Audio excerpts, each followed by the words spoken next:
Lucifer, el ángel más glorioso de todos, fue expulsado del cielo en una rebelión que desafió el poder y el orden de Dios.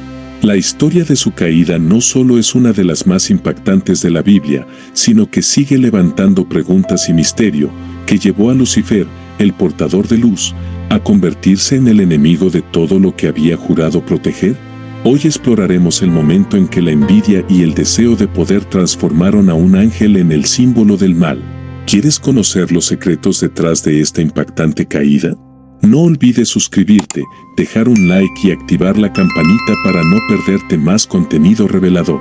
Desde el comienzo de todo lo creado, antes de que el hombre caminara por la tierra, existió un tiempo en que los ángeles habitaban en armonía en el reino celestial. Entre estos seres, uno de los más esplendorosos y destacados era Lucifer. Su nombre, que significa portador de luz, era un reflejo de su naturaleza misma. Había sido creado con una belleza extraordinaria y un esplendor que lo hacían destacarse entre las huestes celestiales. Su papel era crucial, era un querubín protector, uno de los ángeles más cercanos a la gloria de Dios, un guardián de los misterios celestiales y de la adoración misma. Su presencia irradiaba la luz que reflejaba de Dios, su creador, y su misma esencia era una melodía constante de gloria hacia el Todopoderoso. Sin embargo, algo comenzó a cambiar en él. Poco a poco, esa luz que irradiaba empezó a volverse una fuente de orgullo en su interior. Al verse a sí mismo, Lucifer no solo reconocía su esplendor, sino que comenzó a desear algo más. Miraba su propia belleza, su poder, su autoridad entre los ángeles y se convenció de que era superior. Se convenció de que no debía limitarse solo a servir, sino que merecía ser venerado, admirado y exaltado.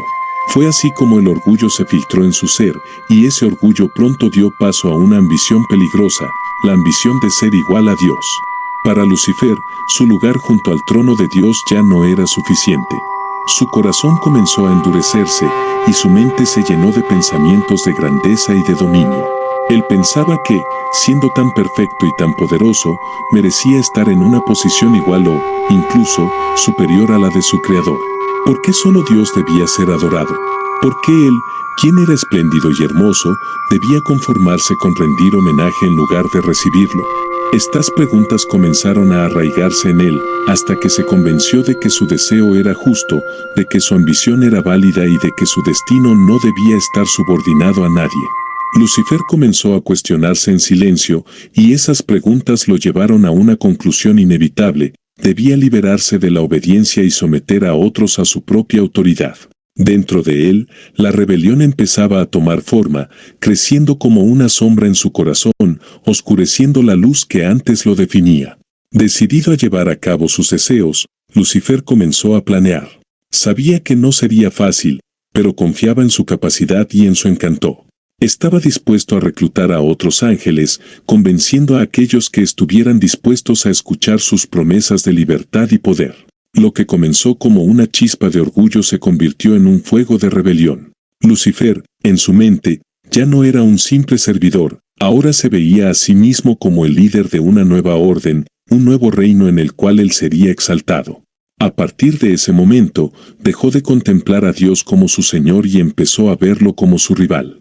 Su mente se llenó de estrategias, de pensamientos de independencia y de cómo podría establecer su propio dominio. Todo esto lo hacía en secreto, escondiendo su verdadera intención bajo el velo de su posición y su apariencia. Lucifer habló con otros ángeles, aquellos que sentían alguna forma de inconformidad o que podían ser seducidos por las promesas de poder y libertad. Su voz era persuasiva, sus palabras encantadoras, y muchos comenzaron a considerarlo, a escucharlo, a soñar con la posibilidad de algo diferente. Él les habló de la gloria que podrían alcanzar si se unían a él, les prometió una grandeza que ningún otro había imaginado, y ellos lo escucharon. La semilla de la rebelión se había plantado, y en el reino celestial, una división silenciosa comenzó a gestarse.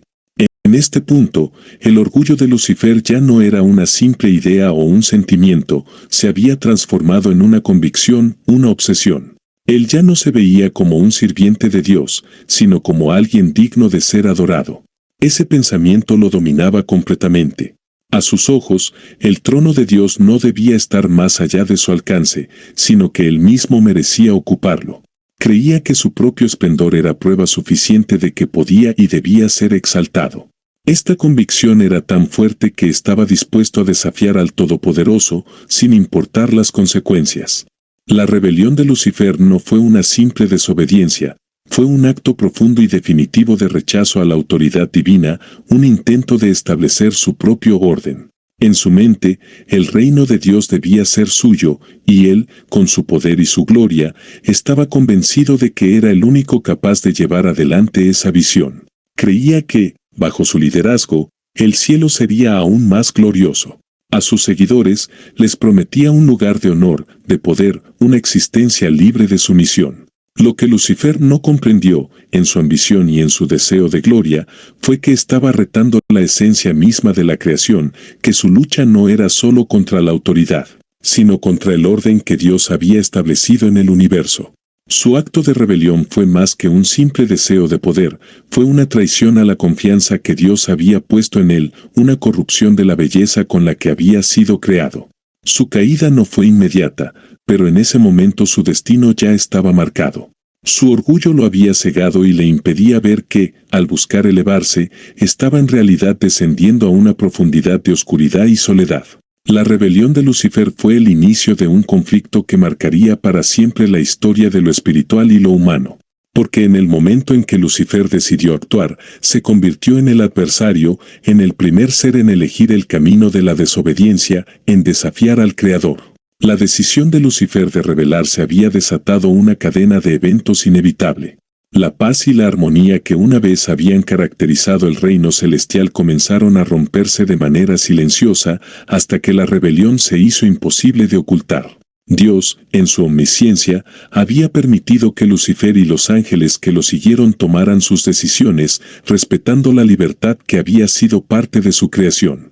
Pero esta libertad tenía límites, y la traición de Lucifer no podía pasar desapercibida ni quedar sin consecuencias. Lo que se había gestado en secreto ya no era un simple pensamiento, sino una declaración abierta de rechazo hacia el gobierno divino. Fue entonces cuando llegó el momento del juicio. En un instante, el cielo se estremeció y la corte celestial fue convocada. Ángeles de todos los rangos y jerarquías presenciaron el momento en que Dios llamó a Lucifer y a sus seguidores para enfrentar el resultado de su desafío. No había marcha atrás, las elecciones ya habían sido hechas y ahora debían responder por ellas. La autoridad de Dios se manifestó de una manera irrefutable. Lucifer, quien había sido uno de los seres más cercanos al Creador, ahora estaba frente al trono, ya no como el portador de luz, sino como el líder de una rebelión que amenazaba el equilibrio de todo lo que había sido creado. Las palabras de Dios resonaron en la inmensidad del reino celestial, firmes y llenas de justicia. Dios no solo habló del daño causado, sino de la traición que esto representaba. Lucifer había sido creado para reflejar la luz y la gloria divina, para servir como guardián del trono, y ahora había torcido su propósito en una búsqueda egoísta de poder y control. Los ángeles le habían sido confiados para proteger y guiar, pero él había abusado de su influencia para dividir, para engañar y para arrastrarlos a una causa perdida. La traición de Lucifer no solo era un acto de orgullo, sino una ruptura en el mismo tejido de la armonía celestial. Entonces, Dios dictó su sentencia, Lucifer y todos aquellos que se habían unido a él debían ser expulsados del cielo. Nunca más habitarían en el reino de la luz, ni tendrían acceso a la gloria que una vez les fue dada. Serían desterrados a las profundidades, arrojados fuera del cielo, lejos de la presencia divina y de la comunión que habían disfrutado. Fue una sentencia definitiva, sin posibilidad de retorno. Las puertas del cielo se cerrarían para ellos, y no habría ninguna esperanza de redención. La rebelión había sido sellada con el juicio, y con este acto, Lucifer se convertía en el símbolo de la caída y la separación. La expulsión de Lucifer fue un acto de justicia divina. En el momento en que Dios pronunció el juicio, el reino celestial fue testigo de una fuerza poderosa que arrastró a Lucifer y a sus seguidores hacia abajo. Los cielos se oscurecieron momentáneamente, y la presencia de los ángeles caídos se desvaneció de las alturas, siendo llevados a un lugar de aislamiento y oscuridad. La caída no fue solo física, era también una pérdida de toda la gracia y la comunión que alguna vez habían tenido con Dios. Desde ese momento, el nombre de Lucifer quedó marcado con el símbolo de la traición y su belleza se convirtió en una sombra de lo que una vez había sido. Los ángeles que permanecieron fieles miraron el resultado con solemnidad. La expulsión de Lucifer y de los suyos fue un recordatorio de que el amor y la libertad dados por Dios también conllevan responsabilidad y límites. En un reino donde todos habían vivido en unidad, la caída de uno de los suyos, uno de los más espléndidos, resonaba profundamente en cada corazón fiel. Sabían que algo en el cielo había cambiado para siempre, la armonía perfecta había sido rota, y aunque Dios mantenía el control absoluto, el recuerdo de la traición permanecería en la historia celestial. La expulsión de Lucifer fue una marca indeleble en la historia divina. En adelante, los ángeles y los seres que conocerían esta historia recordarían siempre el poder de la libertad, pero también el peso de las decisiones. Lucifer, una vez portador de luz, ahora era el símbolo de la oscuridad y la desobediencia. La expulsión de Lucifer del cielo marcó el fin de su identidad como el portador de luz. Ahora, Lucifer ya no era el ser radiante que reflejaba la gloria divina, sino alguien completamente transformado. Al ser arrojado lejos de la presencia de Dios, su naturaleza misma fue corrompida y distorsionada. En ese descenso, Lucifer dejó atrás la belleza y el esplendor que una vez lo habían caracterizado. En lugar de luz, ahora portaba una oscuridad que envolvía su ser, un vacío que solo podía llenar a través de una hostilidad constante hacia el reino de Dios. Fue en ese momento, en ese estado de completa separación de Dios, que su nombre cambió para siempre. Lucifer pasó a ser conocido como Satanás, el adversario. Este cambio de nombre fue mucho más que una simple etiqueta, representaba una transformación profunda y absoluta en su esencia. Satanás ya no era un querubín protector, ya no era el guardián de la adoración ni un reflejo de la belleza divina. Ahora, su existencia estaba definida por el rechazo, la separación y la oposición a todo lo que representaba la luz. Satanás se convirtió en el enemigo declarado de Dios, un ser que no solo había perdido su lugar en el cielo, sino que había perdido todo lo que alguna vez le había dado propósito y significado. Su orgullo había sido el motor de su caída, pero ahora ese mismo orgullo lo transformó en el símbolo de la rebelión, el rostro de la oscuridad y la corrupción. La transformación de Lucifer en Satanás no fue solo un cambio de nombre y apariencia, fue el nacimiento de un odio profundo y permanente. Desde su caída, Satanás se dedicó a sabotear, a destruir y a oponerse a la creación de Dios en cada oportunidad que tuviera. No podía soportar la idea de que otros seres disfrutaran de la comunión y el amor divino que él había perdido. La amargura y el resentimiento se volvieron su única compañía, y su propósito en adelante sería arrastrar a otros hacia la misma oscuridad que él ahora habitaba. No contento con su propia condena, Satanás buscaba llevar a otros hacia el mismo destino, convirtiéndose en un tentador, en un acusador y en el enemigo implacable de la humanidad. Desde ese momento, Satanás se dedicó a observar la obra de Dios, buscando puntos débiles, oportunidades para destruir y pervertir todo lo que Dios amaba. En su odio y en su orgullo herido, no solo se enfocaba en resistir el poder de Dios, sino también en hacer caer a aquellos que fueran leales al Creador.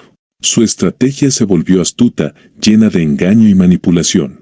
Satanás no se presentaría como el ser oscuro y retorcido que había llegado a ser, al contrario, usaría su habilidad para persuadir y engañar. Usaría mentiras envueltas en verdades a medias, susurrando en los corazones de los seres humanos y jugando con sus debilidades.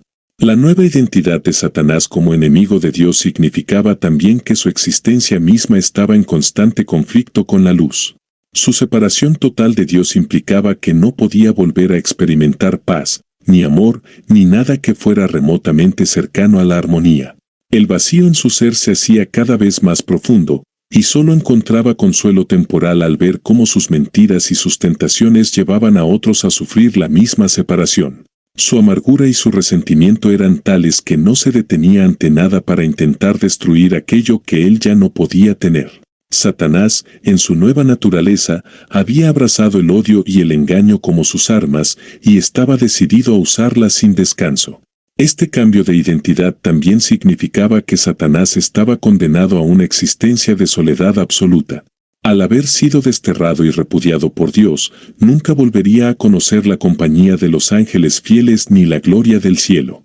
Estaba completamente solo en su odio y su resentimiento, y esa soledad aumentaba su deseo de destruir. Ya no buscaba la gloria ni la adoración, ahora, su propósito era crear sufrimiento y caos, reflejando su propio estado interior. Para él, la única satisfacción que quedaba era hacer caer a otros, porque en su mente, cada caída era una forma de desafiar al Creador y de probar que el amor de Dios no era tan fuerte como el odio que él sentía. La transformación de Lucifer en Satanás marcó el comienzo de un conflicto eterno. Desde ese momento, Satanás se convirtió en el acusador, en aquel que señala los errores y debilidades de otros, intentando siempre demostrar que nadie es digno de la gracia de Dios. Así, Satanás se dedicó a exponer las fallas humanas, intentando demostrar que los seres creados por Dios eran tan corruptibles como él. Esto lo llevaría a emprender acciones que marcarían el destino de la humanidad y que cambiarían para siempre la relación entre los hombres y Dios. Satanás, en su misión de destruir, se volvió el enemigo incansable de todo lo bueno y puro, intentando arrastrar a la creación hacia el mismo abismo del cual él provenía. Esta identidad nueva y retorcida de Satanás se convirtió en una fuerza de oposición que intentaría destruir todo aquello que se alineara con el bien. Cada acción suya era un intento de desestabilizar, de provocar dolor, de crear duda y miedo. Satanás había perdido su propósito original de adoración y protección, y ahora había abrazado la destrucción como su único fin. A medida que Satanás asumía su nuevo propósito como el adversario de Dios, su mirada se posó sobre la obra más reciente y amada del Creador, la humanidad. En el esplendor del Edén, el jardín donde Dios había colocado a Adán y Eva, Satanás vio una oportunidad. Para él, el jardín no solo era un lugar de belleza, sino una nueva posibilidad de desafiar el orden divino. Si lograba corromper a la creación más preciada de Dios, probaría que incluso aquellos que gozaban de la comunión divina eran susceptibles de caer. La caída de la humanidad representaría un golpe directo al corazón del propósito de Dios en la tierra. Satanás, astuto y calculador, no podía acercarse a Adán y Eva de forma abierta. Sabía que debía actuar con cautela y que su mejor arma sería el engaño. Así que, para llevar a cabo su plan, eligió una forma que se adaptara a su propósito, la de una serpiente, una criatura que pudiera moverse sin llamar demasiado la atención. Con una sutileza calculada, Satanás se aproximó a Eva mientras ella estaba en el jardín, esperando el momento preciso para sembrar la duda en su mente. El plan de Satanás no era hacer una declaración directa contra Dios.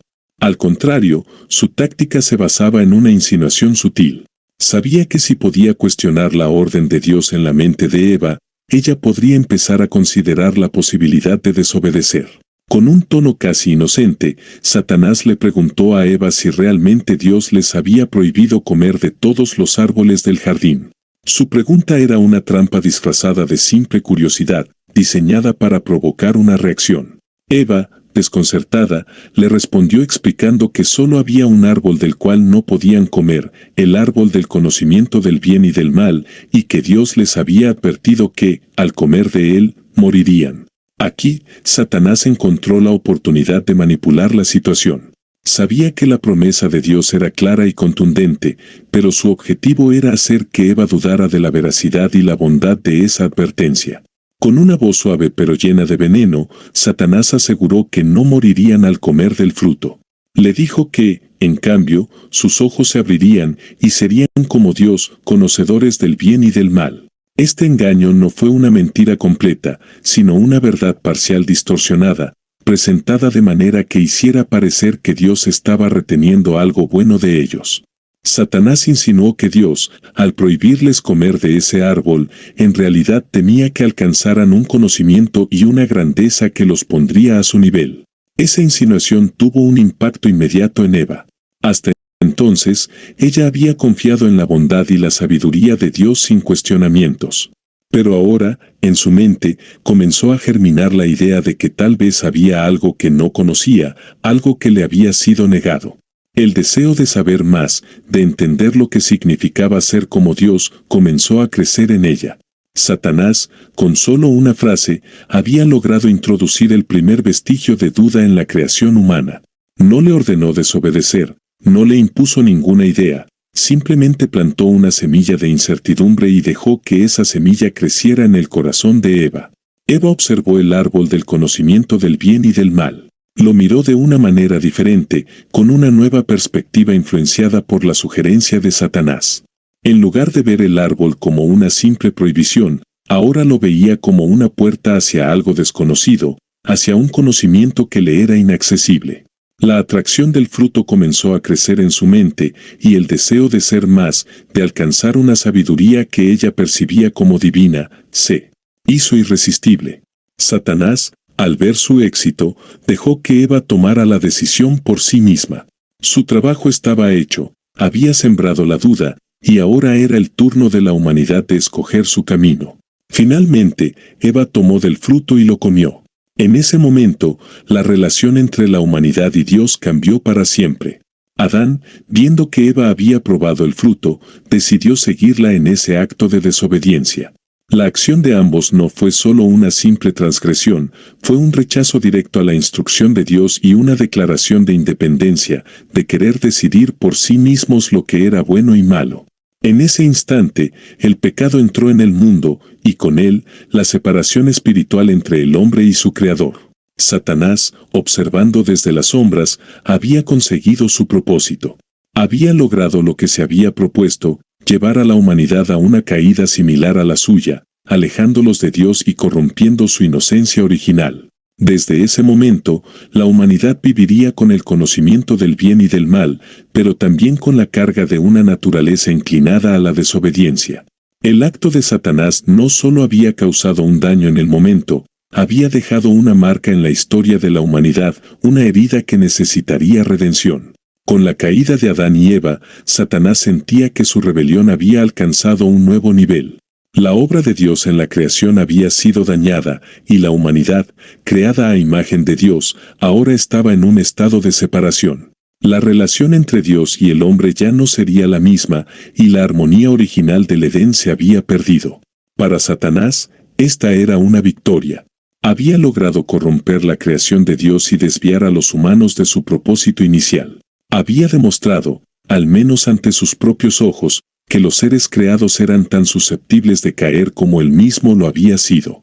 Este momento marcó el comienzo de una era de conflicto constante entre la humanidad y las fuerzas de oscuridad. Satanás se convirtió en el acusador de la humanidad, en el tentador que buscaría constantemente apartar a las personas de Dios y sumergirlas en el pecado y la desesperación. Su estrategia de engaño y manipulación no se limitó al Edén, continuaría a lo largo de toda la historia, adaptando sus tácticas para llevar a los humanos a la destrucción y al distanciamiento de su Creador. Así, la caída de Adán y Eva no fue solo un momento de desobediencia, sino el comienzo de una lucha espiritual entre la humanidad y las fuerzas del mal, una lucha que reflejaba la rebelión original de Satanás y que perduraría hasta que llegara una solución definitiva al problema del pecado. Con la caída de la humanidad, el mundo quedó marcado por la influencia de Satanás. Lo que había comenzado como una rebelión en el cielo ahora se extendía a la tierra. Satanás, habiendo corrompido la inocencia de Adán y Eva, estableció una presencia en el mundo, y desde ese momento, la humanidad viviría bajo la constante influencia de su engaño. Satanás ya no era solo el enemigo de Dios, sino también el enemigo de los seres humanos. Un adversario que buscaría obstaculizar cualquier intento de reconciliación entre el hombre y su Creador. La tierra, que Dios había diseñado como un lugar de vida y paz, se convirtió en un campo de batalla espiritual, donde Satanás desplegaría todas sus fuerzas para mantener a la humanidad en un estado de separación de Dios. Con la entrada del pecado en el mundo, el equilibrio perfecto del Edén quedó roto. La armonía original, la paz y la comunión directa con Dios que los humanos habían conocido, se desmoronaron. Desde ese momento, el sufrimiento, el dolor y la muerte se volvieron parte de la experiencia humana. La naturaleza misma fue afectada, y la creación comenzó a reflejar las consecuencias de la desobediencia. En medio de esta realidad, Satanás encontró una oportunidad para consolidar su influencia, aprovechando las debilidades humanas para extender su control y para asegurar que la humanidad se alejara cada vez más de Dios. Para Satanás, mantener a los humanos en un estado de ignorancia y rebeldía era esencial. Cuanto más se alejaran de la luz divina, más difícil sería para ellos reconocer su verdadera condición y buscar la redención. Así, Satanás se convirtió en el tentador permanente, el instigador del pecado, alguien que no solo llevó a la humanidad a su caída inicial, sino que también continuaría fomentando el mal en sus corazones. A lo largo de la historia, Satanás emplearía una variedad de tácticas, engaños sutiles, mentiras directas, promesas falsas de poder o placer, todo con el objetivo de alejar a los hombres de Dios y de profundizar la brecha entre ellos. La presencia de Satanás en el mundo se convirtió en una realidad tangible. Su influencia se reflejaba en cada acto de violencia, en cada mentira, en cada acto de egoísmo y odio que los humanos cometían. No era solo una figura abstracta de maldad, su impacto se manifestaba en los eventos y decisiones cotidianas. En cada tentación y cada caída humana, Satanás veía una victoria, una confirmación de que su rebelión había logrado trastocar el orden divino. Para él, cada pecado era una extensión de su propio desafío hacia Dios, una manera de demostrar que los humanos no eran dignos de la relación que Dios les ofrecía. Sin embargo, Dios no dejó a la humanidad sin esperanza. En medio de esta realidad de separación y sufrimiento, el Creador ofreció la promesa de redención. Satanás, consciente de esta promesa, sabía que, aunque había logrado influir en el mundo y distanciar a los humanos de Dios, el plan divino seguía en marcha. Esta promesa de salvación representaba una amenaza para sus propósitos, ya que Dios había preparado un camino para restaurar la relación perdida. Desde ese momento, Satanás se enfocó en frustrar ese plan de redención, intentando desviar y destruir cualquier señal de reconciliación entre Dios y la humanidad. A pesar de sus esfuerzos por mantener a la humanidad en la oscuridad, Satanás entendía que su poder tenía un límite. Sabía que, aunque había logrado instaurar una realidad de sufrimiento y pecado, el propósito de Dios prevalecería. Pero hasta que llegara el cumplimiento de la promesa divina, Satanás se dedicaría a obstaculizar la obra de redención. En su odio y resentimiento, usaría todas las estrategias posibles para evitar que los humanos alcanzaran la paz y la salvación ofrecida por Dios. La presencia de Satanás en el mundo se volvió así un recordatorio constante de la batalla espiritual que tendría lugar hasta el día en que el propósito de Dios se cumpliera en su totalidad. Si te gustó el contenido, no olvides darle like y suscribirte al canal. Así no te perderás futuros videos llenos de datos interesantes y reveladores. Hasta la próxima.